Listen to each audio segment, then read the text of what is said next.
हाय। कल का जो मैंने वीडियो बनाया था ना, वो मैंने बनाया था नींद के पैटर्न के ऊपर कि मेरा जो नींद का पैटर्न है वो देर रात तक जागने वाला है। अभी भी देख लो, टाइम हो रहा है कोई 12:50 रात के। मैं तो फुल्ली अलर्ट हूँ। अभी 3-4 घंटे और नींद नहीं आने वाली मुझे। एंड चेंज तो करना है, चाहे कुछ भी हो जाए। सुबह 4 बजे उठने की आदत डालनी है, तो उसके लिए मैंने पता है क्या किया। सबसे पहले आज एक थेरेपी चालू की, और वो थेरेपी है वाटर थेरेपी। क्या है ये वाटर थेरेपी? मैं बता देती हूँ। लोग बोलते हैं मैं इंटेलिजेंट वुमन हूँ, नहीं हूँ वैसे। लेकिन हरकतें देखो मेरी कैसी है। पानी, मैं पूरे दिन में 24 आवर्स में सिर्फ एक बॉटल पानी, ये जो कि 1 लीटर की भी नहीं है, सिर्फ इतना पानी पीती हूँ मैं। इसी की वजह से मुझे लगता है कि मेरे नींद के पैटर्न वगैरह सब बिगड़े हुए हैं। पर क्योंकि ये तो साल ही कुछ अलग टाइप में चालू हुआ है ना मेरी लाइफ, जहाँ एक इंडिकेशन दे दी गई मुझे 15-20 दिन के लिए कि हाँ तुम सुबह 4 बजे उठ सकती हो, रात में सो सकती हो। पता नहीं कैसे करिश्मा हुआ ये, मैंने तो ऐसी कोई सोच भी नहीं रखी थी, कोशिश भी नहीं की थी। But yes, it is happen to me. And फिर जब मैंने पानी पीना चालू किया,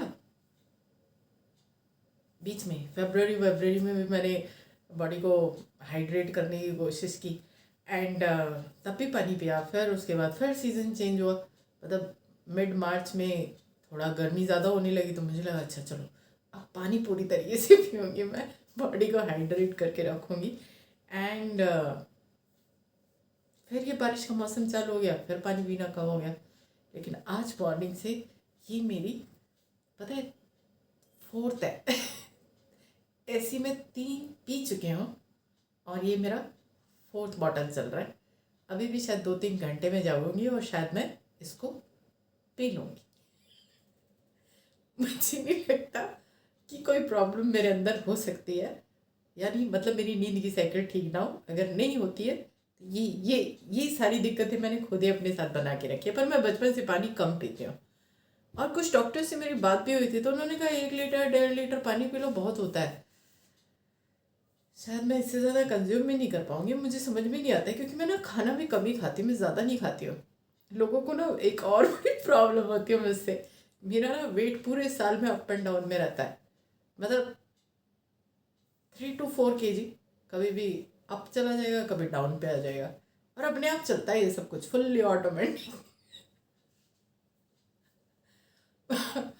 मतलब मुझे ज़िंदगी में कभी किसी ने नहीं कहा कि मोटी हो, वेट कम कर लो।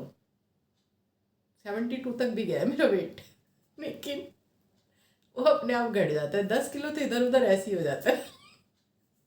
रीज़न है वेदर वाइज ना, मेरी खाने की सारी हैबिट्स चेंज हो जाती हैं। जब मैं बहुत ज़्यादा राइस कंज्यूम करने लगती हूँ, इवन दो समर में जब ज़्यादा राइस कंज्यूम करती हूँ डेली बेसिस पे, तो मेरा वेट बढ़ता है। लोगों को समर में कम होता है, मैं विंटर में राइस कंज्यूम करती हूँ तो मेरा वेट नहीं बढ़ता। मुझे खुद भी नहीं पता कि ये सब चलता कैसे है। सब कुछ अपने आप चेंज हो जाता है। जैसे मिल्क है, मुझे मिल्क डाइजेस्ट नहीं होता, और वो बचपन से नहीं होता। और एक तो डाइजेस्ट नहीं होता, दूसरा मुझे मिल्क का टेस्ट बिल्कुल पसंद नहीं है। बट फिर भी मैं 6 मंथ मिल्क कंज्यूम करती हूँ, शेक्स वगैरह बना के, कोल्ड कॉफ़ी पी के। तो अप्रैल से लेके सितंबर तक, जैसे ही सितंबर या अक्टूबर फर्स्ट वीक ले लो, बस फिर उसके बाद नेक्स्ट 6 मंथ यानी 31 मार्च तक, सर्दियों में कुछ मिल के स्वीट्स वगैरह बनाने हैं तो बात अलग है, गाजर का हलवा वगैरह। पर बाकी शेक्स वगैरह सब बिल्कुल बंद हो जाते हैं, मैं मिल्क बिल्कुल कंज्यूम नहीं करती। 6 मंथ लगते हैं, लेकिन अभी अप्रैल स्टार्ट हो चुका है, तब भी मेरा मिल्क कंज्यूम करने का बिल्कुल मन नहीं है, इस बार तो नहीं है। और करना भी नहीं चाहिए, क्योंकि मुझे डाइजेस्ट नहीं होता है, मुझे पक्का लैक्टोज की प्रॉब्लम तो है। हैवीनेस आ जाती है बहुत, ब्लोटिंग वगैरह, और ये बचपन से है। ऐसा नहीं है ये यूट्यूब पे देख देख के हुआ है। पता है बचपन में ना मम्मी जब रात को सोने से पहले ज़बरदस्ती दूध, तो मैं क्या कर रही होती थी, उसको लेके बैठी होती थी। और इंतज़ार करती थी कि कब मम्मी इधर से उधर हो और मैं जाकर के उसे बहुत बहुत दूध खराब किया मैंने बचपन में, गिलास के गिलास। और मिल्क में ज़रा भी अगर इतना सा भी कतरा आ जाता था ना मलाई का, वॉमिटिंग सेंसेशन चालू हो जाती थी मुझे। तो ऐसा नहीं था कि सिर्फ लैक्टोज की प्रॉब्लम थी, मुझे मिल्क के टेस्ट से भी प्रॉब्लम है। तो मैं उसका बड़े होने पर तो मैंने उसका खैर टेस्ट चेंज करना स्टार्ट कर दिया था, क्योंकि जब हम छोटे थे तो हमारे टाइम पे तो इतना सब होता नहीं था। गर्मियों में वो रूह अफ़ज़ा वाला दूध ज़रूर हो जाता था, और क्या होता था, और कुछ होता था नहीं, एक रूह अफ़ज़ा वाला दूध ही बनता था। अभी तो बॉर्नविटा एंड ये पता नहीं क्या क्या चीज़ें मिला के। एंड हम लोगों के टाइम पे, क्योंकि नॉर्थ इंडियन है तो नॉर्थ इंडियन में चाय पी जाती, कॉफ़ी नहीं होती। तो कॉफ़ी भी हमारे घर में नहीं बनती थी जब मैं छोटी थी। तो प्योर प्योर मिल्क पीना पड़ता था। टॉर्चर, मैं तो बता ही नहीं सकती मेरा कितना टॉर्चर हुआ है बचपन में। तो पीने का टॉर्चर, सुबह जल्दी उठ के फिर स्कूल जाने का टॉर्चर। अरे नींद की साइकिल नहीं है भैया मेरी सुबह सो के उठने की। तो मैंने तो बचपन में बहुत टॉर्चर फेस किया है। सो अभी तो मैं चाहती ही नहीं हूँ कि 5 साल से पहले बच्चे को स्कूल भेजा जाए, पर नहीं, सारी दुनिया लगी पड़ी, पता नहीं क्या पढ़ाना चाहते हैं। मेरी समझ के बाहर होता है। पर एक चीज़ की मुझे बहुत खुशी है, पता है क्या? ये जितने भी दुनिया के जिन्होंने नक्शे बदले ना, इनको स्कूल कॉलेज से बड़ी नफरत रही है। तो ऑब्वियस है कि मैं उनकी जैसी महान नहीं बनी हूँ, लेकिन मुझे लगता है हाँ ठीक है, मेरी मेंटलिटी के भी लोग इस दुनिया में होते हैं। क्योंकि मैं शुरू से सेल्फ स्टडी वाली थी। मुझे तो याद ही नहीं पड़ता कि किसी टीचर का 12th क्लास तक किसी टीचर का पढ़ाया हुआ मुझे कभी समझ में आया हो। और 12th क्लास तक मेरे कोई ट्यूशन्स नहीं होते थे। मैंने 12th क्लास तक बिना ट्यूशन के पढ़ाई की है, और फर्स्ट डिवीज़न से 12th क्लास है। और क्या चाहिए, क्यों ज़बरदस्ती स्कूल भेज रहे हो? तो ये सारी चीज़ें थी। एनीवे, अब आ जाते हैं मुद्दे की बात पर। तो आज मैंने क्या किया, पानी पिया, पर बायोग्राफी पढ़ रही थी स्टीव जॉब की। जब ये टीनेज में थे ना, तो अराउंड 19 ईयर्स के थे, 74-75 में शायद ये इंडिया आए थे। 7 मंथ्स तक इंडिया में रहे। और उससे पहले ही जब ये ईस्टर्न फिलॉसफी को जानने लगे थे ना, तो इन्होंने वीगन डाइट स्टार्ट कर दी थी। ये पूरे वेजिटेरियन हो गए थे एंड होल लाइफ ये वेजिटेरियन रहे हैं। एंड 77-78 से मनी इनके पास आनी स्टार्ट हो गई थी। रिच बनना, मतलब रिचनेस की ओर ये स्टार्ट हो गए थे, लाइफ में रिचनेस स्टार्ट हो गई थी। अभी तो खैर मैं पढ़ रही हूँ, अभी और आगे क्या क्या आएगा मैं अभी नहीं कह सकती हूँ, लेकिन फिर भी मेरे दिमाग में ना क्वेश्चन है।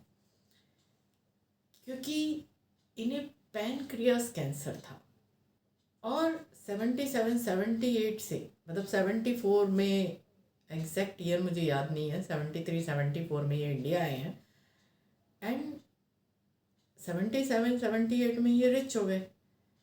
तो ऑब्वियसली इन्होंने तो बड़ी ऑर्गेनिक, क्योंकि अमेरिका के अंदर तो वैसे भी आ, हम लोगों की तरह से नहीं है ना कि पैकेज पे कुछ भी लिख दो और कुछ भी खा लो।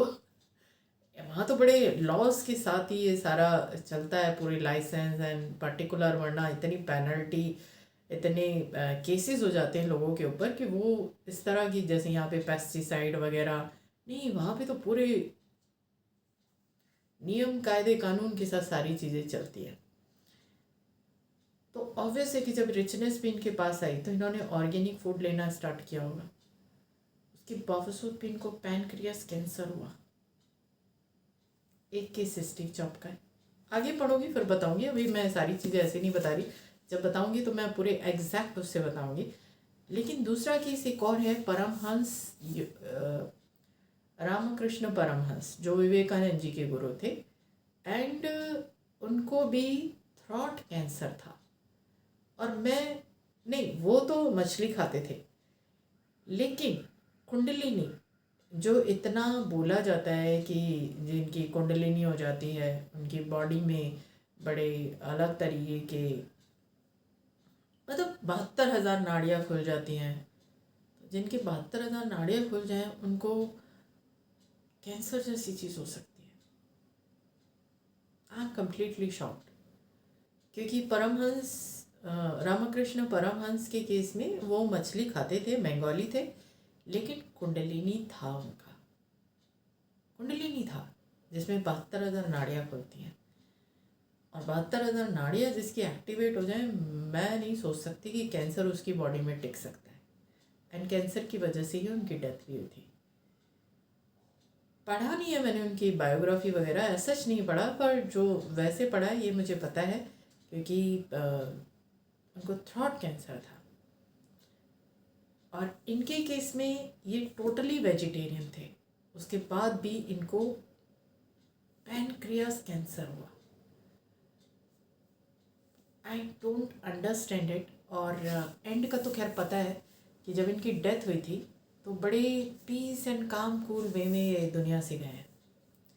इनके जो लास्ट थे तो ये अपनी सिस्टर और अपने बच्चों की आँखों में देख रहे थे, जो इसके अंदर डिफाइन किया गया है।